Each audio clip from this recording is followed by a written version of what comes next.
Welcome everybody to this wireless technology summit organized by 5G Americas. My name is Giovanni King, and I'm going to be your presenter for the following minutes. Connectivity challenges in the Caribbean. Digital connectivity, the oil for the 21st century. This is the subject of my presentation today. Access to the internet, a diverse, resilient data connectivity is what we have coined as the oil for the 21st century. As all of us are going to digital transformation, governments are collecting a lot of information, organizations and businesses are collecting information that is being used for decision-making across the whole digital economy. Those countries, organizations, or people that are in the position to use this source of information to the maximum of its potential will be able to generate great wealth, as they will be able to accelerate digital transformation within their country or organization and facilitate participation in a global digital economy. Within the Caribbean, we exist of multiple islands. And as you can understand, one of the main reasons and ways that we will be able to participate in this global development is through the use of submarine cable systems. With the use of the submarine cable systems, there comes challenges. Two of the main challenges that we are confronting is the cost of connectivity and having a level playing field. The cost of connectivity is mostly tied to the fact that because we are islands, we have small economies of scale scattered across a pan-Caribbean basin, makes it difficult for operators to connect all of the islands to the necessary submarine cable stations. When we want to look at what the main or the most important elements that determine the cost of connectivity across the globe are, we can identify the international bandwidth. You can consider this the pipe necessary to transport all of the information that we are using, collecting across the network of networks. In order for us to communicate, to connect to each other, there is an element called IP transit, where IP transit providers are companies that make sure that two isolated or multiple isolated networks are connected to each other, enabling end users in different parts of the world to communicate with each other. And last but not least, backhaul connectivity, which is necessary to bring the connection from the wet side of the infrastructure, as we call it, from the submarine side of the infrastructure through a landing station all the way to our businesses or homes, enabling us to make use of the infrastructure, the data that we want to collect, the information or the applications that we want to access within the global internet.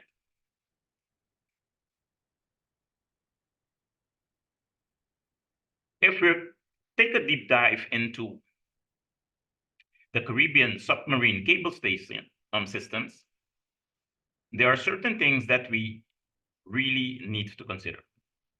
As I indicated, without the submarine cables, it would be practically impossible for us to connect with the rest of the world, given the fact that our islands are basically across a broad region of the Caribbean basin, small islands with small populations, but still, these systems are vital for us to be able to connect to the global internet and fully participate within the global digital economy. Without reliable and efficient submarine cable systems, the Caribbean's ability to engage in e-commerce, access the online services, communicate with each other would be basically hindered. And it is for this reason that it is very important that we don't only have new systems, reliable systems, redundant systems to guarantee that we are also participating in this digital economy so that we can create wealth for our region as well. So fast overview of the systems that are connecting our islands. For this slide, please accept my excuses because the letters are a bit small, but there are some cables that I think is very important for us to make mention of. The Caribbean is very reliant on cable systems that connect most of us to the global internet. We can mention the Arcos cable system, the America WTS cable system, and also the Southern Caribbean fiber cable system. Even though I have listed multiple systems here, the reason that these four are highlighted because they are the cable systems that connect most of the islands Caribbean-wide to the rest of the world. It is important to take notice that, for instance, the ready for use date of the cable system, because this indicates when the cable system initially started to provide services to the islands to which it is connected. If we look at the Arcos cable system, which is a ring going across the region, providing redundant connectivity with a southern and a northern route, this was ready for service in 2001. Considering that cable systems are built with a lifespan of 25 years, this would mean that the Arcos cable system would be reaching end of its operational lifespan in 2026, which is in 2 years. Reaching end of life from the operational part of it doesn't necessarily mean that the cable system will be terminated. It will mean that the consortium owners will have to consider if they are going to reinvest in the cable system in order to make sure that it can provide services for a longer time period. But as a country, it is important for us to know and to take notice of this, because we will have to make sure that we have alternatives in order to guarantee that we can keep making use of the same type of connectivity that we have, the same quality that we have, in order not to be left behind. The Americas 2 cable system, the ready for use date is 2000, meaning again, with the operational lifespan of 25 years, that in 2025, this system would also reach an operational end of life. Again, reaching operational end of life would mean that the consortium owners in this particular case will be considering if they're investing, yes or no. But as governments, as islands, it is important to make sure that we have alternatives. The ECFS cable system, which connects most of the Eastern Caribbean islands to the internet, reached its end of life in 2000,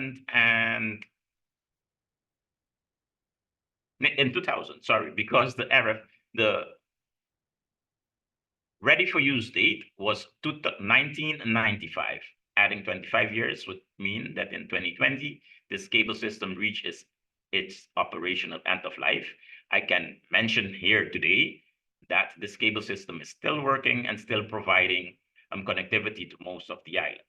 As an alternative to this cable system, we have the Southern Caribbean fiber cable system, which is a cable system that is owned privately, which will reach operational end of life in 2031, considering that its ready for service date was 2006. If we look at the table, we can see that there are projects that are recently built. For instance, there is the cable that is called PCSS. PCSS was ready for use in 2015 and is one of the major cable systems, modern cable systems, that is connecting some of our islands in the region and connecting to other cable systems, enabling us to make use of the newest technology when it comes to the cable systems within our region.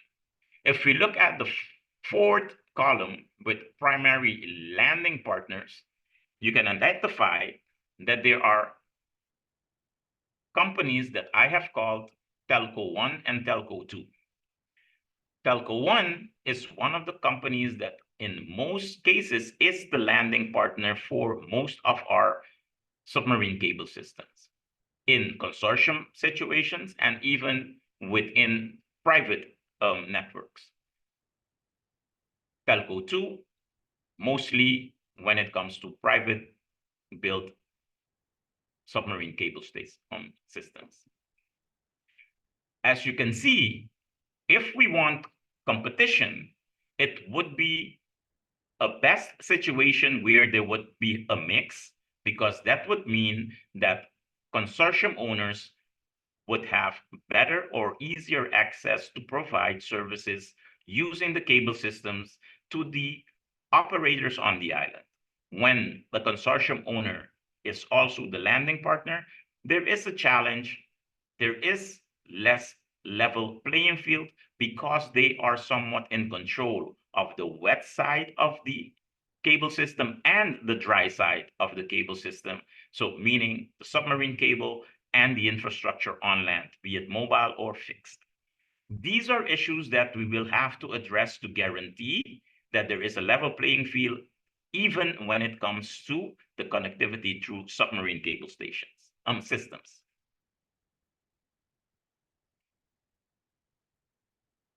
As I've mentioned already, the three main cable systems that we need to take into consideration and that all islands connected to them needs to start or needs to make sure that they have alternatives until the consortium owners indicate that they're going to do the reinvestment in order to bring these systems up to speed so that we can guarantee connectivity, so that we can guarantee that there is no disruption of services because of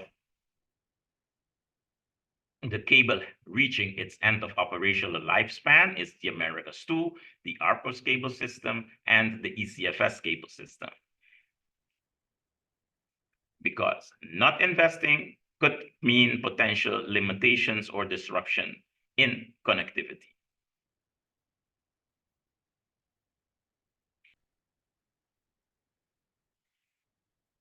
Again, as I've mentioned, Telco 1 basically holds a position of power when it comes to the submarine cable systems, when it comes to the landing stations, when it comes to providing connectivity on land, be it fixed or mobile. These are issues that regulators, considering the importance of this level of connectivity, will have to look into in order to guarantee that our islands are always connected, that our consumers have alternatives, and that we have the best price for the services that we are acquiring from our operators. This would also mean that we will then have a better participation in the global economy as it all becomes digital. Just as an illustration to indicate where we stand today as the Caribbean region. In this illustration, we see some circles and connections between the circles. Within the circles, we see pricing for IP transit connectivity. And on the bundles connecting the circles with each other, we see the price that an operator would pay to connect for bandwidth between two destinations. If we look at Sydney going towards Los Angeles, IP transit being paid in Sydney would be $3.24, while for a connection of 10 gigs, the operator would pay $15,000 a month. Considering the distance, this is not at all a bad connection. Bringing it back to Curacao, we are paying international private lines for carriers. We are paying $1.75 per megabit. This would mean that we're paying up to $17,000 per month for a connection of 10 gig without having to pay for backhaul yet. So we still need to add backhaul on this connection. This doesn't make it a very competitive market for our consumers on our island. Considering the distance between Sydney and Los Angeles, or in this particular case, Curacao and Miami. So these are areas where regulators and operators would have to sit and work with each other in order to make sure that we can participate and at the same level with the same type of connectivity pricing as other regions across the world. IP transit is key. So without IP transit, what we will have is multiple networks that do not connect with each other.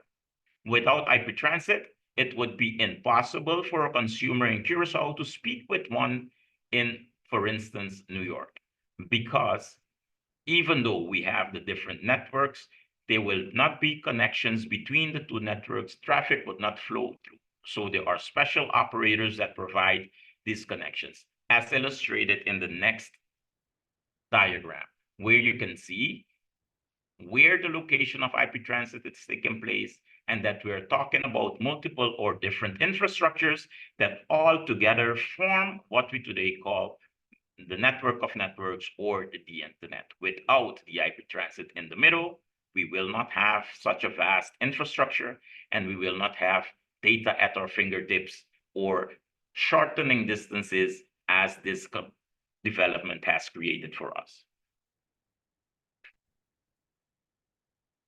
So within the Caribbean, what we are experiencing is a disproportionate high IP transit price. One of the main reasons mentioned normally here again would be because our region consists of multiple islands, because we have smaller economies of scales. This would mean that the cost for these type of services are higher. If we consider the region as being 44 million population, maybe these pricing could be reconsidered.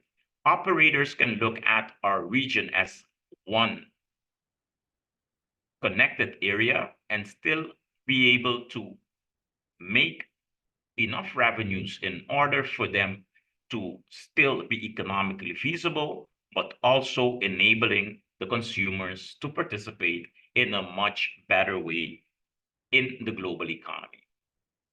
As an illustration, again, just bringing forth what we're seeing globally. IP transit cost in Miami, for instance, for 25 cents, while if we look at South America and we look at Sao Paulo, we can see that we can have IP transit there for $1.04. And in most cases, this pricing includes the backhaul, as opposed to how we are accustomed to in the region, in our region. For Curacao, again, we can see that IP transit, when we're talking about the carriers, we can get that for $2.25 per megabit, but we still need to include the cost for backhaul. Or if you're an enterprise, you can get this IP transit at wholesale pricing for $3.35 per megabit, but again, you need to include the backhaul, meaning that you are not in a competitive position. Backhaul usually would cost somewhere between $1 per megabit for carriers and $3.25 for enterprise, governments, or businesses. Again, adding to the IP transit, meaning that we are not in a competitive position when we are trying to provide services across our region or compete with South America or even Central America. So it's important for regulators to take notice of this and see how we can come to the table, sit with the operators, and basically start to carve out regulatory rules, because we do not have a competitive market. If we are looking at markets that are developed like North America and Europe, where there is no need or requirement to come with, let's say, pricing controls to enable competition within all small markets, because they are small markets and we do not have competitive markets, it is important to use regulatory tools, to use the regulatory regime in order for us to create that competitive market. Most importantly, because we are a region, it would be of benefit to us all if these regulatory approaches to at least the submarine cable systems and the pricing of broadband, IP transit, and backhaul are calculated within the same manner. Everything should be done in a way that is cost-based without it having to be rocket science, because we have been through this process already. Making sure that we have a harmonized or a uniform way of approaching this problem will enable investors, operators to continue to come to our region, because they would know what it is that they would need to face. It is important for us to be aware of all the cables within our region that are region operational end of life. It is important for us to come together and discuss what our options are moving forward. And it is also important to know which are the developments in our area that are happening right now. Even though my sheet has indicated that there is work to be done, we can say that there are multiple developments in our region that if we as islands come together, the benefits of these different projects would mean more for us all. With that having been said, ladies and gentlemen, thank you for your participation, and I hope that this information has been useful for you. Thank you very much.